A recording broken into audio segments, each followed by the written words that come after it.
Hello friends, இப்போ நாம் எப்படி இந்த சின்ன பேப்பர் வச்சு ஒரு வீடு செய்யணும்னு பார்க்க போகிறோம். இங்கே பாருங்கள், ஃபர்ஸ்ட் ஒரு ட்ரையாங்கிள், அதுக்கப்புறம் இந்த எட்ஜை பிடிச்சி திரும்பி ஒரு ட்ரையாங்கிள். பாருங்கள், உங்களுக்கு இந்த வீடு கிடச்சிருக்குன்னு இருக்கேன். இப்போ இந்த ட்ரையாங்கிளில் ஒரு சர்க்கிள் போடணும். இங்கே பாருங்கள், எகைன் இதை சுற்றி சம் லைன்ஸ் போடணும்.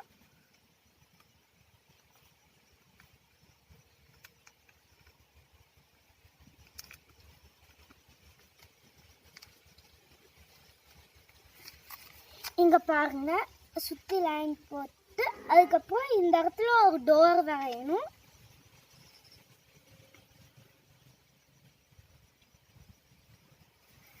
இங்கே பாருங்க ஃப்ரெண்ட்ஸ், இப்போ இந்த ரெண்டு சைடும் விண்டோஸ் வரையணும்.